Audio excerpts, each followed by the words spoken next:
Since the colonization of the Americas, a huge number of indigenous languages have disappeared, and of the remaining ones, most are endangered.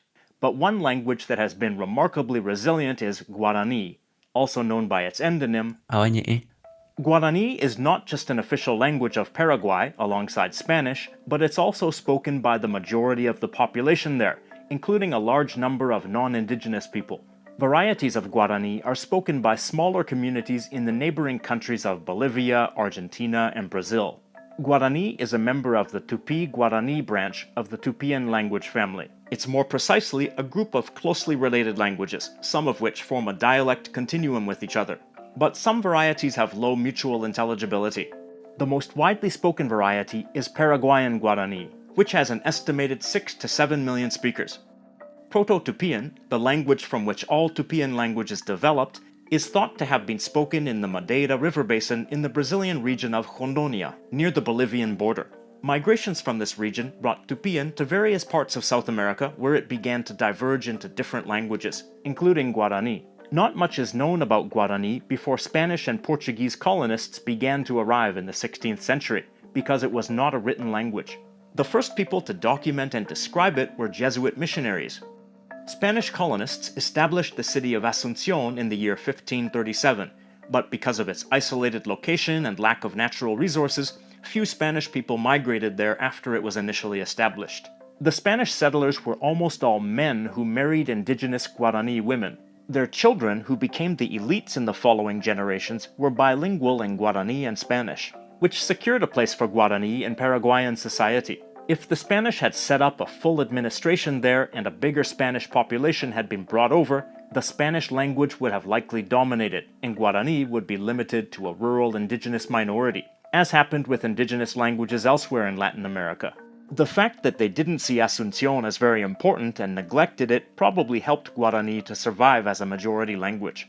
Jesuit missionaries also helped the language survive. They built Jesuit missions known as reductions, a type of settlement for indigenous Guarani people that operated autonomously from Spanish colonialist rule. Of course, their goal was colonialist in the sense that they wanted to convert Guarani people to Catholicism and a European way of life, but they used the Guarani language in their efforts, and they developed a system of writing the language. They also created a standardized form of the language, and compiled Guarani dictionaries, grammars, and textbooks. Later, when Spain forced the Jesuit missionaries to leave, monolingual Guarani speakers from the missions migrated throughout the country, including to the cities. After Paraguay gained its independence from Spain in 1811, the country's first dictator used Guarani as a nationalist rallying cry, and he also prohibited the small number of Spanish colonials from marrying each other, which essentially resulted in forced race mixing and more bilingualism. Subsequent governments not only reversed that coercive policy, but they also repressed the Guarani language and banned it in schools, though governments used Guarani to inspire nationalistic pride in times of war, of course. How convenient. By the middle of the 20th century, populist politicians began speaking of Guarani more favorably to appeal to the Guarani-speaking majority. In 1967, it was made a national language, though Spanish remained the only official language, and in 1992, Guarani was made an official language alongside Spanish. According to the 2012 census results, 46.3% of households used both Guarani and Spanish, and 34% used only Guarani. That means over 80% of Paraguayans speak Guarani. The majority of Guarani speakers use a form of the language called Jopara, that involves heavy code switching with Spanish. The word Jopara means mixture. Unlike the simple integration of Spanish loanwords, referred to as Jopara refers to actual code switching or code mixing that includes elements of Spanish grammar. The form of Guarani used in schools is not Jopara, but a more traditional and literary form of the language. Let's take a look at some of the features of Guarani. The orthography of Guarani is based on the Latin orthography used for Spanish, with a few extra characters that represent Guarani sounds that don't appear in Spanish. All syllables consist of a vowel or a consonant plus a vowel. No syllables end in consonants, at least for native Guarani words. For example, meaning hello, meaning how are you, and this is often used as a greeting instead of maitei, meaning fine or good. And you? I'm fine too. Guarani has 6 pairs of vowels, 6 oral vowels plus their nasal equivalents. All voiced stops and the one affricate are prenasalized. They only occur before oral vowels. Their allophones are the nasal consonants, which occur before nasal vowels. Replacing an oral consonant with a nasal consonant to match adjacent nasal sounds is an important feature of Guarani. Guarani has nasal harmony. If there's a stressed nasal vowel or a nasal consonant, its nasality spreads to adjacent parts of the word. This happens with certain prefixes, for example. One such prefix is the first-person plural inclusive subject pronoun prefix, ja, which comes before an oral verb stem. Before a nasal verb stem, it becomes nya. So there's Japuka, meaning we laugh or we laughed. And there's Nyanyi, meaning we speak or we spoke. So as a little side note here, Guarani has a distinction between we, which includes the listener, and we, which excludes the listener. Guarani is agglutinative, meaning that rather than adding additional words to a sentence to show grammatical distinctions, multiple prefixes and suffixes can be added instead. Here's an example. This phrase means see you later. The root is this verb, meaning see. The subject is prefixed before the verb root. We see. Then another prefix is added between the subject prefix and verb root to show reciprocation. We see each other. Then an adverb meaning until is added after the verb. Until we see each other. Or just see you later. Also nouns. They take suffixes to show number and case, but not gender. This means cat. And this means cats. Is an optional plural marker. When it comes after a nasal vowel, it becomes This means child, and this means children. The child loves the cat. Notice at the end of the word for cat. This is a suffix that indicates the accusative case for animate objects, and it can also show the locative case, like for a destination or location. Some other such suffixes are which indicates the ablative case, like from, and or as a separate word, which indicates accompaniment, like with. Syntax. Notice the word order of this sentence, SVO. This is the most common word order in basic declarative sentences, but in reality the word order is flexible, and it's fairly common for the subject to come after the verb and for objects to come before the verb. Notice that there's no definite article, no word meaning the. There's no native definite article in Guarani. But the Spanish definite articles, la and lo, are often used in daily conversation, though this would be considered Jopara. Possession. What if we want to say, the child loves his cat, or her cat? E is a prefix that functions as a possessive adjective, this one being third person. The other possessive adjectives are separate words that aren't prefixed like this. This means your name. Means name, specifically a given name, not a family name. Means you. What's your name? Juan. My name is Juan. When the possessor is an actual noun, it still comes before the thing that is possessed. Means my father's name. Means my father, and you already know that rera means name. This means my father's name is Jose. Verbs. Guarani verbs feature something called split intransitivity, or an active stative split. Transitive verbs are active, while intransitive verbs can be either active or stative. The active verbs use active subject prefixes, which there are two different classes of, while the stative verbs use inactive subject pronoun prefixes.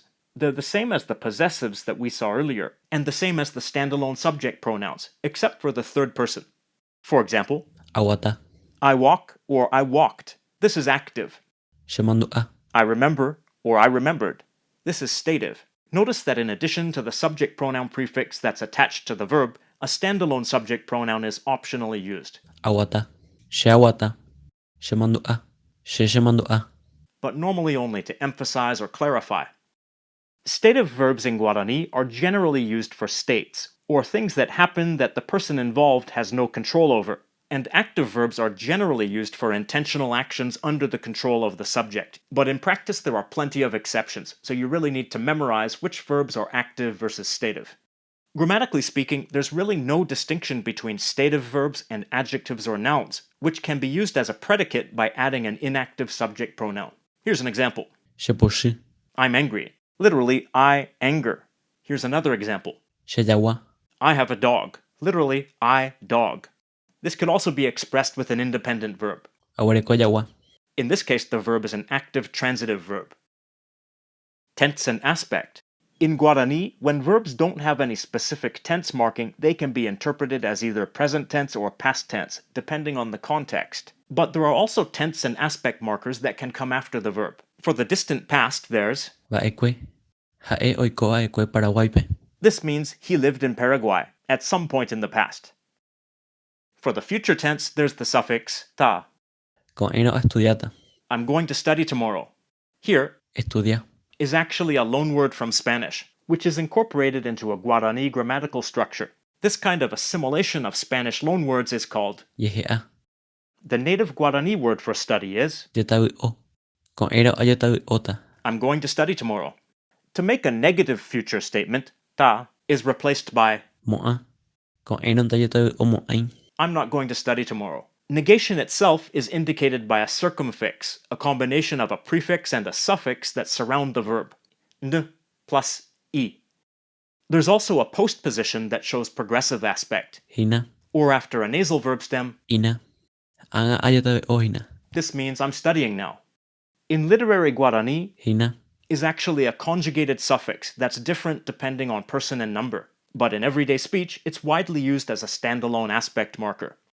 There are also prefixes that can be added to verbs to indicate mood, like subjunctive and imperative, and there are other derivations like causation and desire, which are suffixed, and reflexive and reciprocal, which are prefixed. Take this imperative sentence. Ehe shokana sheve. This means please show me. Word for word it's imperative prefix for active verbs, see, causative, requestative imperative suffix, first person singular indirect object pronoun, in other words, me. The imperative here involves an imperative prefix e, while na is an extra suffix that softens a command or makes it more polite. This is called the requestative or the rogative. Uka. Is a causative suffix, so if you add it to the verb, Hesha. which means to see, then it means to show, like to make someone see. A moment ago, we saw that verbs can have a suffix that indicates past or future. In Guarani, nouns can too. For past tense, either Kue. Ngue. or Re. are used, and for future tense, Ra. is used. For example, Temireko. means wife, Temirekona. means future wife or fiancé when referring to a woman, Temireko kue. means ex-wife. Sometimes both suffixes can be added. That may sound strange, like how can it be both past and future? But think about this example. Temirekona ngue. This means former fiancé when referring to a woman. Notice that the suffix que becomes ngue, because the preceding vowel is nasal. Another interesting feature of Guarani is its demonstratives, words like this, these, that, and those. In English, there are only two distinctions, near and far. In Guarani, demonstratives have several distinctions. Near, unmarked or middle distance. Far distance, absent or previously mentioned. Unseen but audible or previously mentioned. Kota anga ipora. This picture is beautiful. This is the demonstrative expressing that the picture is near the speaker. Then there's the word for picture. Ta anga. Then we have the adjective, Pora. which is made predicative by adding an inactive subject pronoun, in this case the third person. Kuta anga ipora. That picture is beautiful, referring to a picture that is not present when the people are talking about it. Earlier in the video, I spoke briefly about Jopara, but let's take another look at it. The degree to which people mix Guarani and Spanish depends on the person and the situation, and it can range from mostly Guarani with some Spanish elements to mostly Spanish with some Guarani elements. Older people and people in the countryside tend to use more traditional Guarani and less Jopara, while younger people and people in the cities tend to use more Jopara. Here's an example of what Jopara might look like. Shendarekoi tanto conocimiento. This means I don't have that much knowledge. Word for word it's I, negative, I have, negative, that much, knowledge. Notice that the last two words are from Spanish. In traditional Guarani, this might be Shendarekoi hetayekoa. which translates to I don't have so much knowledge. In this sentence, all the words are of Guarani origin. Or a more natural way of saying it might be Shendarekoi heta. which means I don't know so much. Word for word it's I, negative, I know, negative, so, much.